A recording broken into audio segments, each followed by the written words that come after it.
A paz do Senhor, queridos! Estamos iniciando mais um vídeo do seu canal EBD Fácil e Motivadora. E hoje nós iremos comentar a última lição deste trimestre. Trimestre este que foi afetado com esta pandemia e muitas congregações não tiveram o seu estudo presencial. E devido a isto, a CPAD tomou uma ação e provavelmente a maioria das igrejas irá utilizar esta lição do segundo trimestre no seu terceiro trimestre, porém de forma presencial.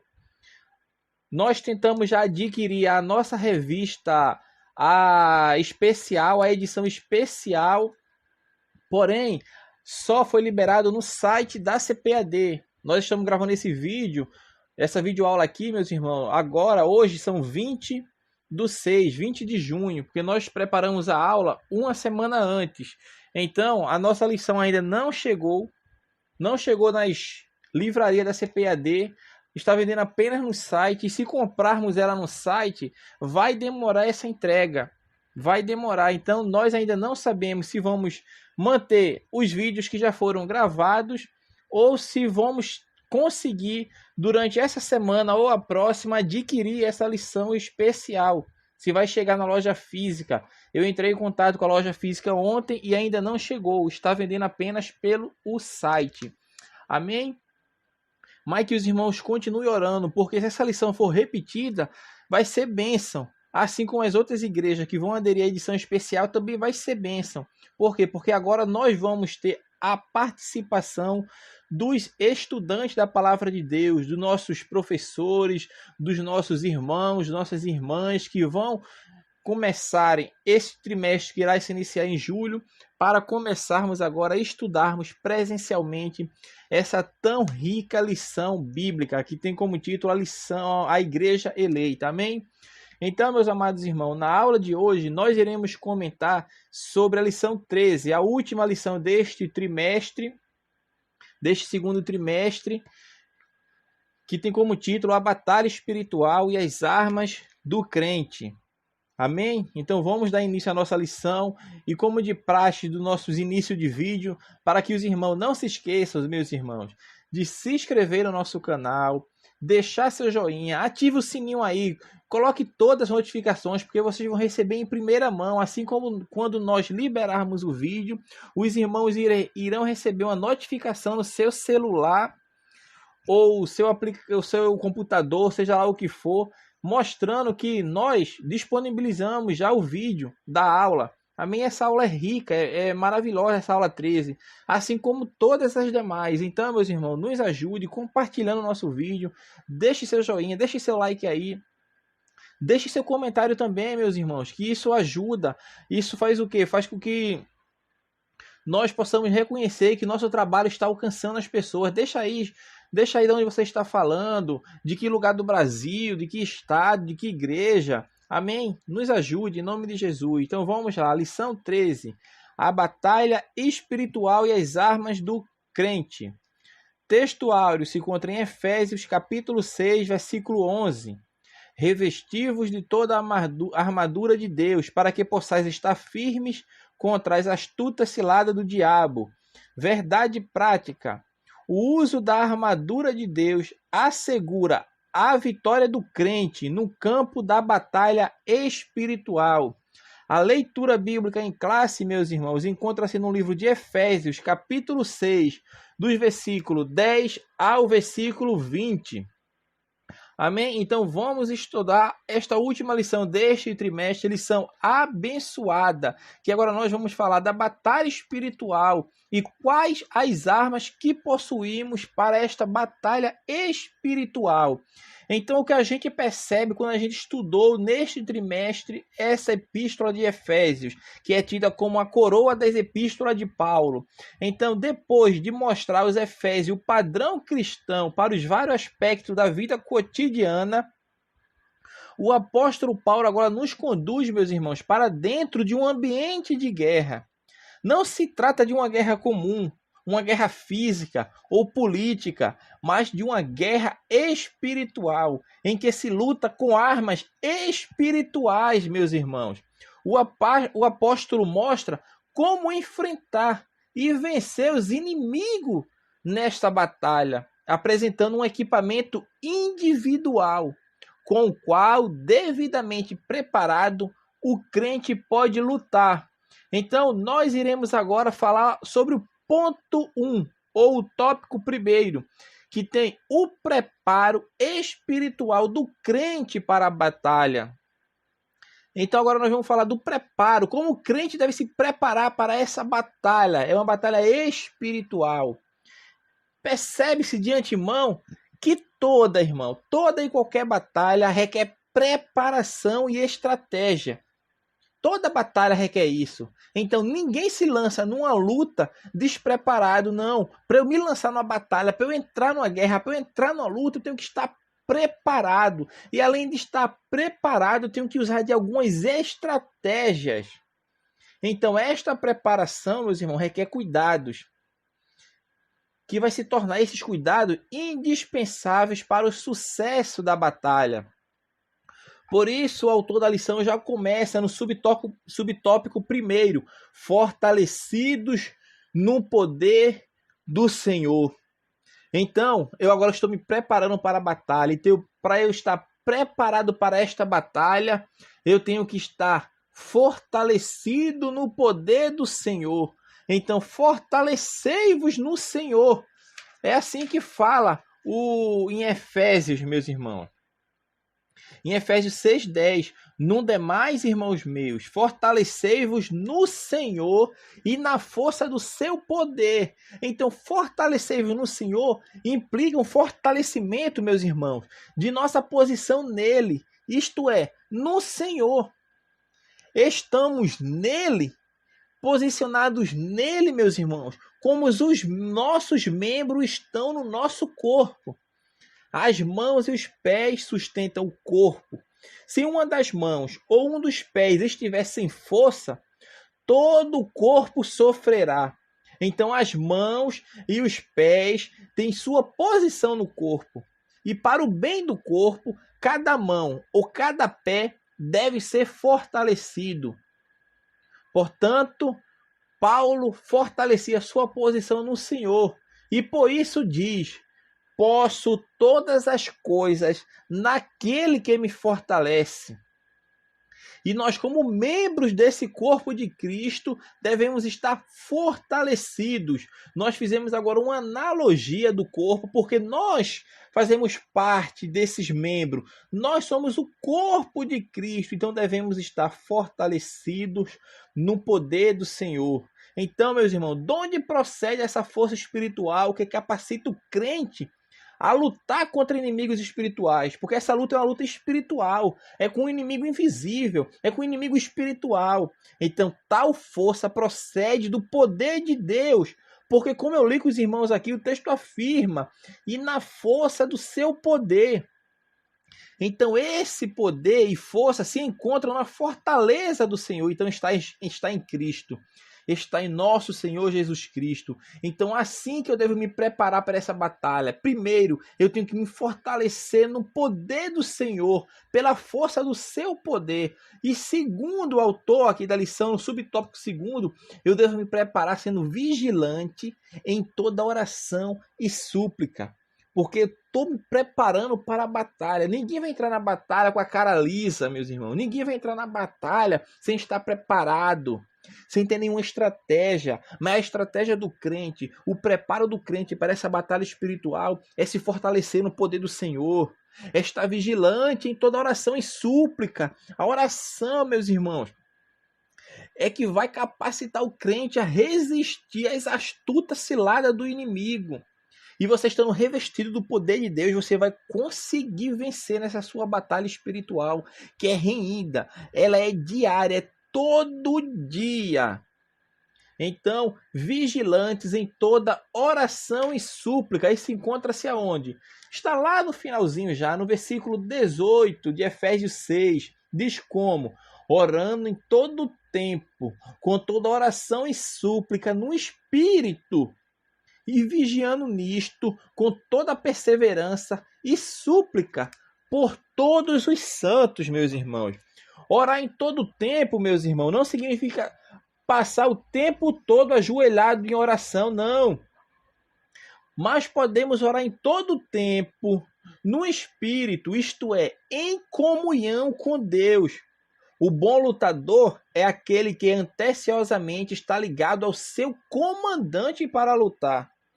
A oração na guerra espiritual, meus irmãos, tem o sentido de comunhão com seu comandante. E a oração nos faz isto, ter comunhão com quem tem o poder, com quem nos reveste, porque essa armadura espiritual é de Deus, não é minha, é de Deus, é Deus que nos dá. Então, orar em todo tempo, meu irmão, não é se desligar do trabalho que se tinha a fazer, não. Mas é o soldado fazer exatamente o que o seu comandante espera que ele faça. Na batalha espiritual, a carne é o inimigo mais ferrenho, é a carne. E para vencê-la, a melhor arma é a oração.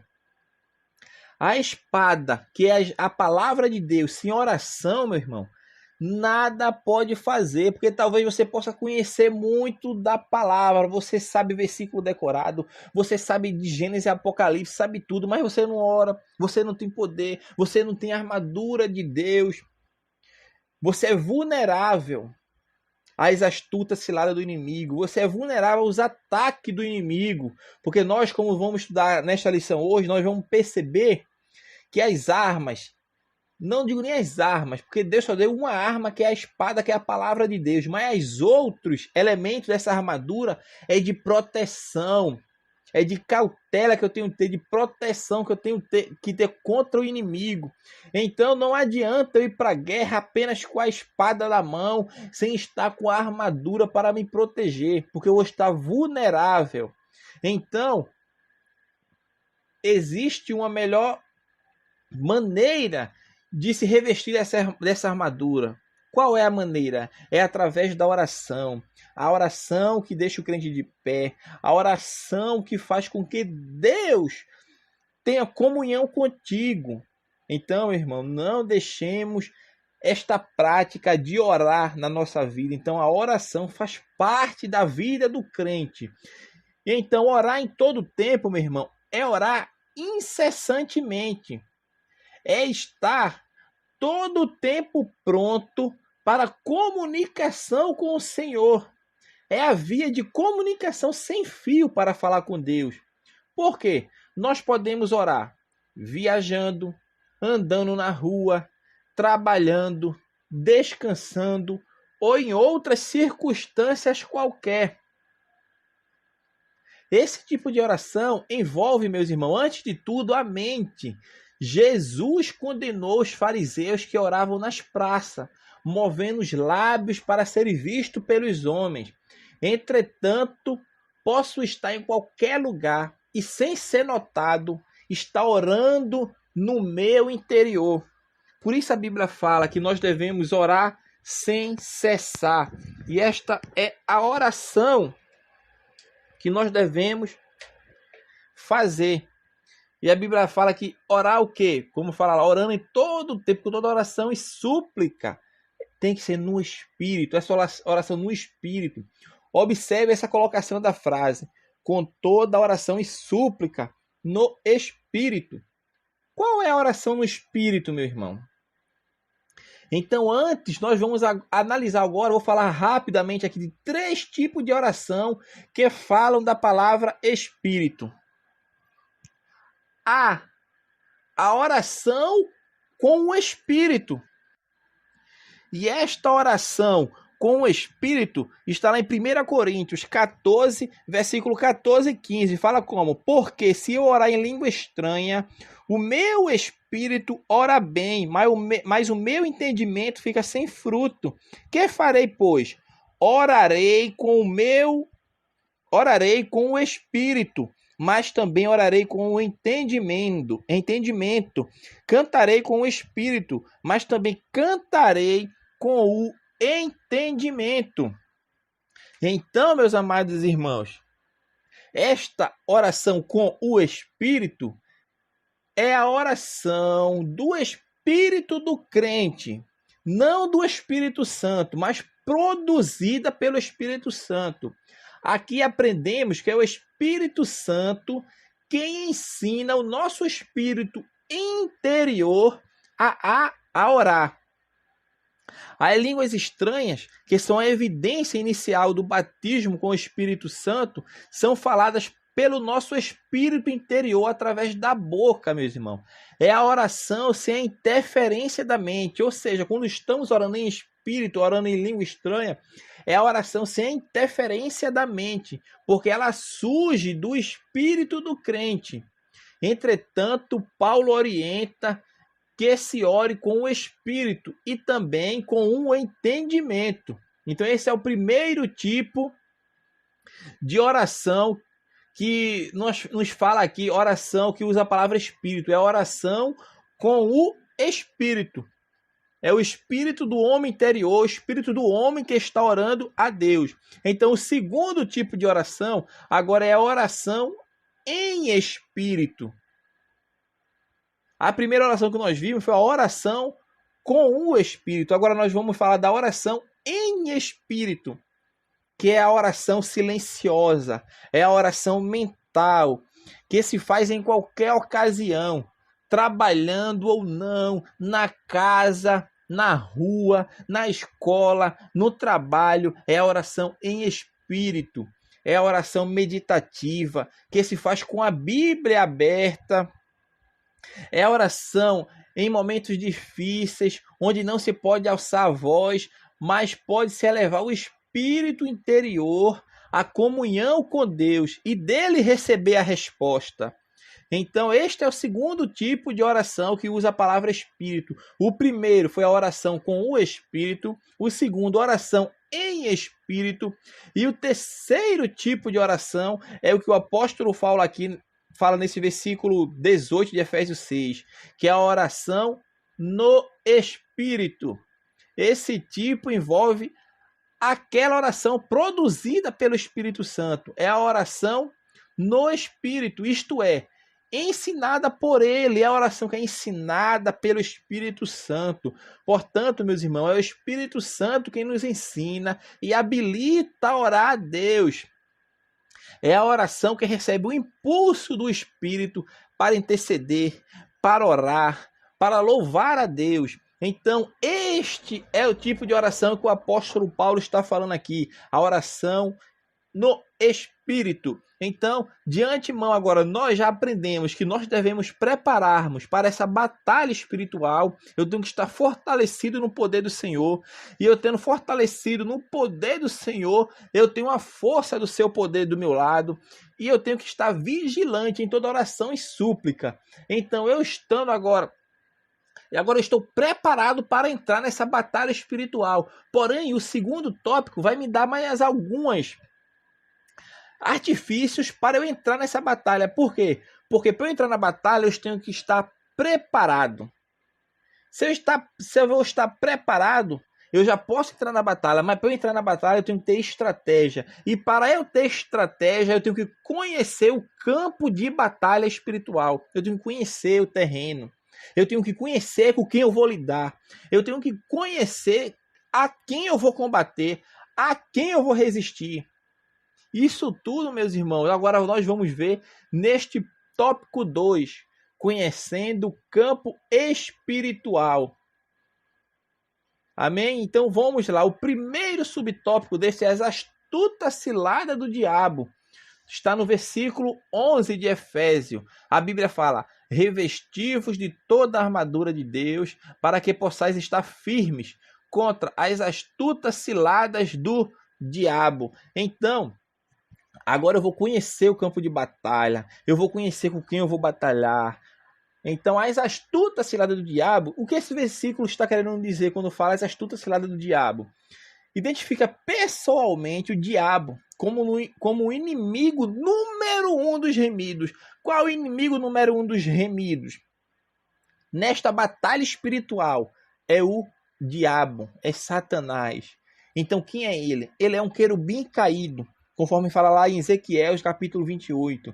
Ele é o chefe geral de todos os anjos que o acompanharam na sua rebelião contra Deus. Ele é chamado o príncipe deste mundo, o Deus deste século, é o grande dragão, a antiga serpente e vários outros nomes ele é falado na Bíblia Sagrada. Ele é o principal inimigo do crente, meus irmãos, nessa batalha.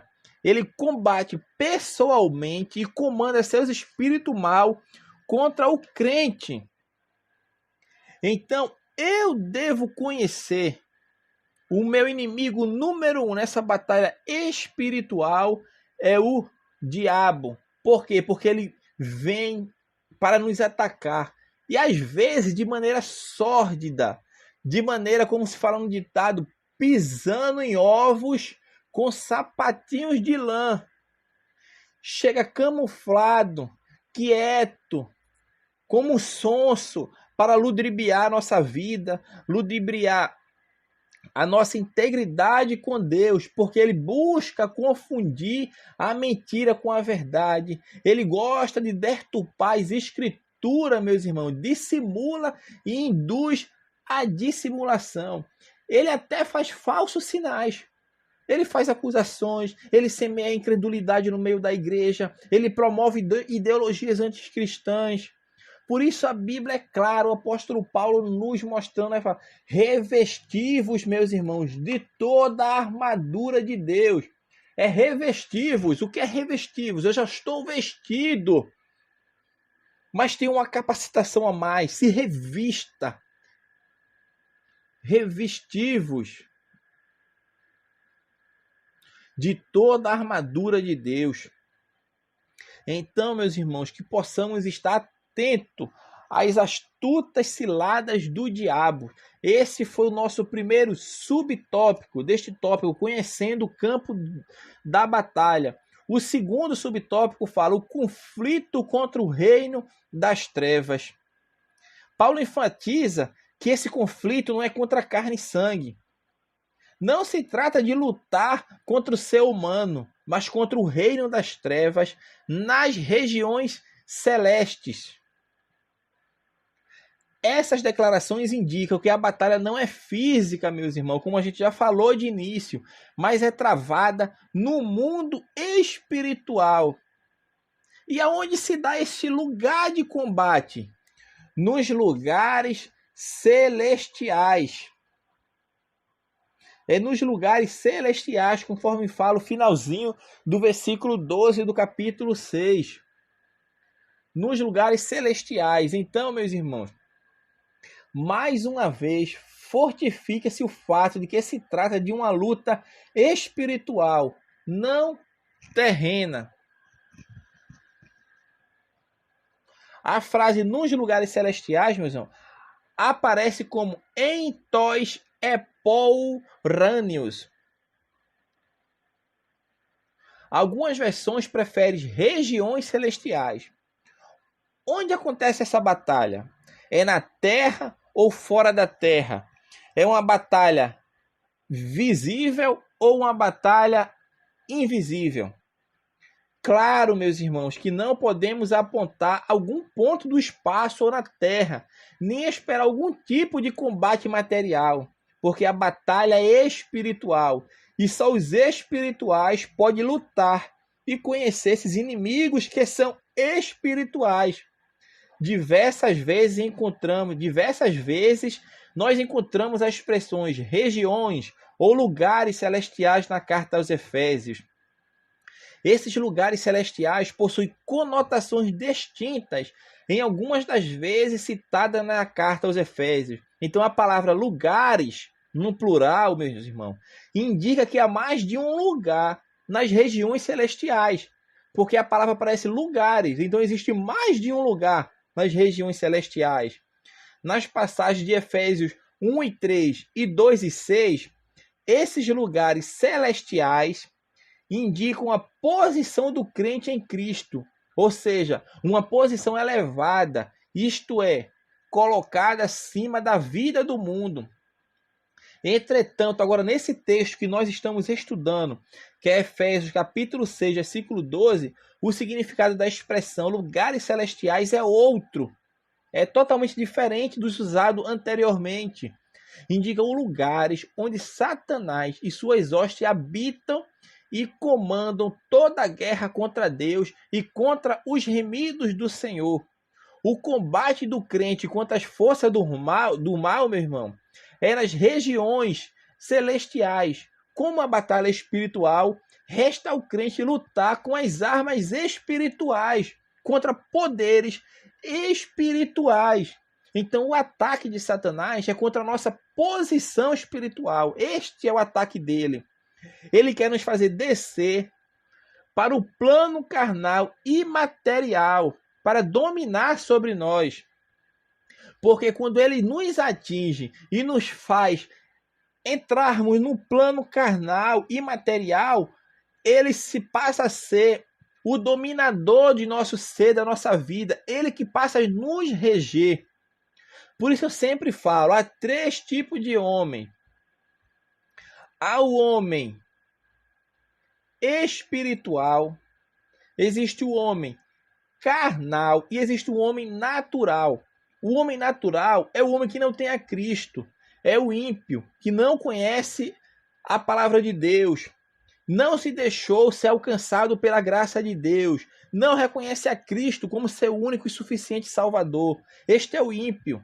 E os outros 2 tipos de homem, que é o homem espiritual e o carnal, são o crente. Mas há uma diferença entre os dois, porque o crente espiritual é o crente que está revestido com a armadura de Deus. É o crente que pode lutar, que está preparado, que está com as armas, que está revestido da armadura de Deus. Está fortalecido no Senhor para essa batalha. Já o crente carnal não, o homem carnal não. O homem carnal é aquele jargão que nós usamos no nosso meio cristão. Está na carne, ele está na carne, então ele já não está no plano carnal.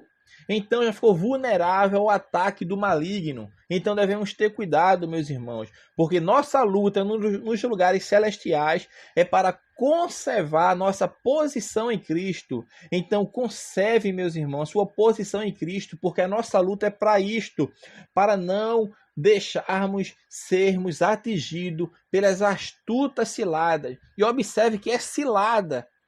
É cilada, não é ataque, é astutas ciladas do inimigo, meu irmão. Cilada, o que é uma cilada? É algo que vai fazer a encoberta. É algo que vai fazer as escondidas. Ele vai querer pegar você quando você estiver vulnerável, despreparado. Mas o crente que anda com Deus, não. O crente que anda com Deus, ele está revestido com a armadura de Deus. Ele está fortalecido no poder de Deus. Ele está com Deus em sua vida, em comunhão. Não precisa fazer que nem os fariseus, está em praça pública, orando aos berros, não. Mas ele está ali no seu caminho para o trabalho, no ônibus, ele está orando. Ele está indo no seu carro, ele está orando. Ele está sentado no seu trabalho, está orando. Ele está sempre meditando, está sempre em comunhão com Deus. E isto vai fazer com que ele não caia nas ciladas, porque é cilada, meu irmão, é cilada. Então, cuidado com as ciladas do inimigo na sua vida. O último subtópico deste tópico segundo, que é conhecendo o campo da batalha, nós agora vimos com quem nós devemos lidar. Sabemos que são as astutas ciladas do inimigo e o conflito é contra o reino das trevas. E agora nós vamos ver quem são essas agências da potestade do ar. Quem são? Essas hostes incluem várias ordens ou classe de espírito caído. O reino de Satanás, meus irmãos, ele é organizado em hostes especiais. O texto basicamente apresenta 3 categorias de inimigos que são os escalões de Satanás. Fala contra os principados, contra as potestades e príncipe das trevas desse século. Então são 3. São principados, potestade e príncipe das trevas deste século. Então, os principados e as potestades são 2 tipos de ordens angelicais de Satanás, que designam o espírito que exercem atividade de comando sobre os outros demônios contra os remidos. Então nós temos que ter isso em mente. Já os príncipes das trevas deste século é a mesma coisa que designar, como está em algumas versões, governadores das trevas ou dominadores mundiais das trevas. Então, quem são eles? São espíritos que comandam o entenebrecimento espiritual, ou seja, as trevas nesse século. Então, meus amados irmãos, nós devemos ter bastante cuidado, porque nós temos que estar preparado. E além de estar preparado, porque essa preparação requer o quê? Oração, fortalecimento no Senhor. E eu estando preparado, eu tenho que usar de algumas estratégias. Que estratégias são essas? Eu tenho que conhecer o campo de batalha. Eu tenho que conhecer com quem eu vou lidar. Qual a maneira que ele usa para tentar me atingir. E nós vimos que é a cilada. E não são apenas ciladas, são astutas ciladas. É para você fazer cair mesmo, cair, perecer. Amém? Então vamos ao nosso último tópico desta lição para encerrarmos esta lição deste trimestre. Estamos encerrando com chave de ouro agora. Iremos comentar o terceiro tópico, as armas espirituais indispensáveis ao crente. Primeiro subtópico, a armadura completa de Deus. Então, meus irmãos, se os irmãos perceber, Paulo inspirou-se nas armas militares de seu tempo para fazer essa analogia nesse texto bíblico, muito especialmente nas armas romanas. E claro que essas armas, meu irmão, são uma figura das armas espirituais. São armas cujas peças formam um todo e envolvem um corpo total. E é disto que nós iremos falar agora, dessa armadura completa. E Paulo se orientou pela armadura romana. Então vamos lá, o subtópico segundo, as armas indispensáveis de defesa. Agora nós vamos falar das armas espirituais. Então nós vamos falar agora da armadura. Então as armas de defesa são qual? As armas defensivas para o corpo. Primeiro, para proteger meu corpo. Que armas são essas que Paulo me dá? O cinto da verdade e a couraça da justiça. Tudo isso, meus irmãos, está do capítulo 6 de Efésios, do versículo 14 ao versículo 17. Os irmãos que assim acompanhar na Bíblia ou na leitura bíblica em classe, que o texto está lá. Então, as armas defensivas para o corpo. Vamos lá. Para o corpo, as armas defensivas são para o corpo. Então, é o cinto da verdade e a couraça da justiça. Para o pé, os pés, calçados na preparação do evangelho. Para as mãos e para os braços, o escudo da fé. Eu tenho que proteger minha cabeça, que é o capacete da salvação.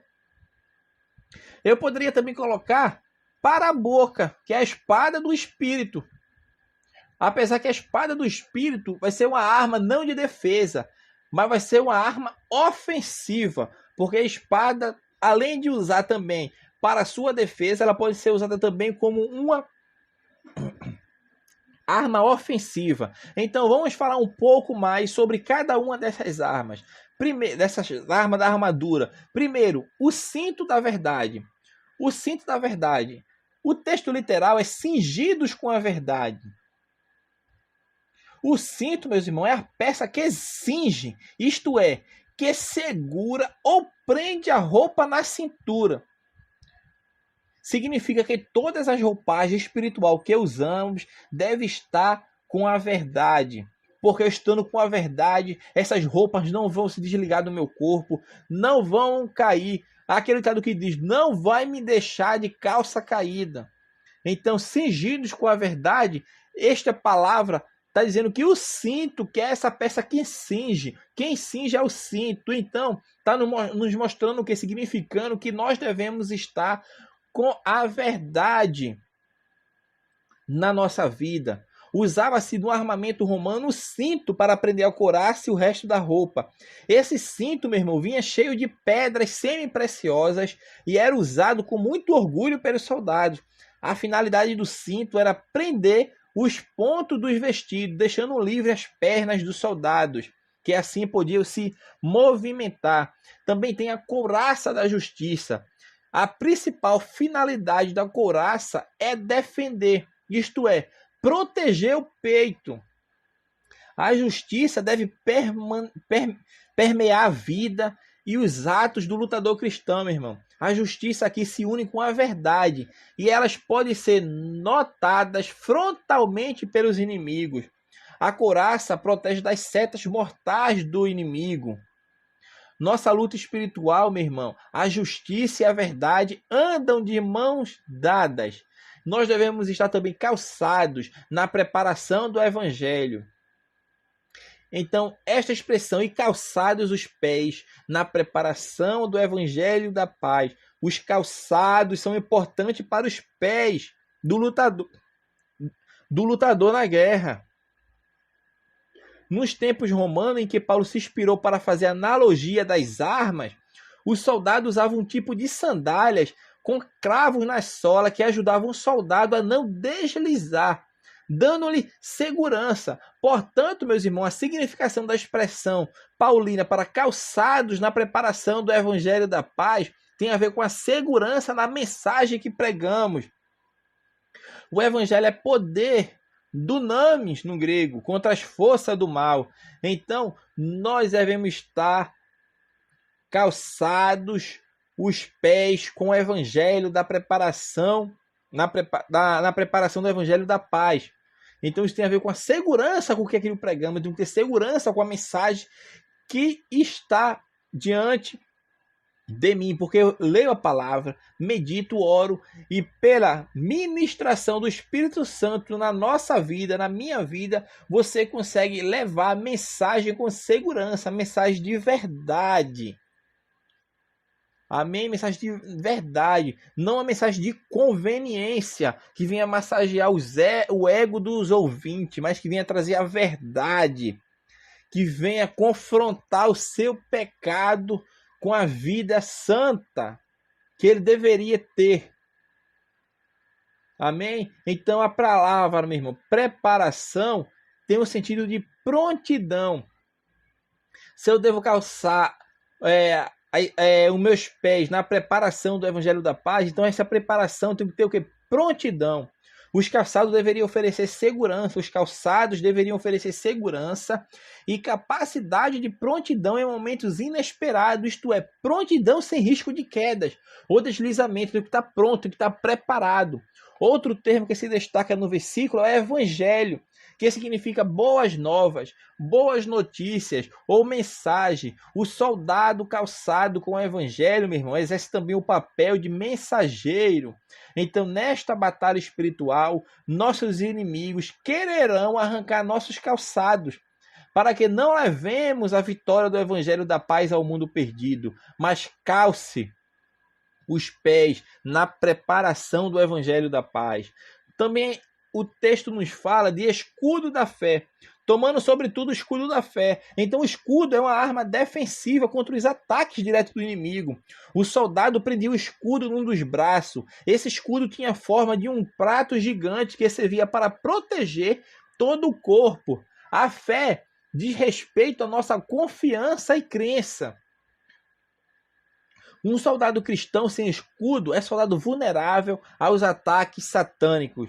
O conceito da palavra de Deus forma o corpo da fé, ou seja, o escudo da fé que protege o crente contra as heresias e mentiras satânicas, com o qual podereis. A Bíblia fala que esse escudo da fé, ele vai fazer com que eu apague todos os dardos inflamados do maligno.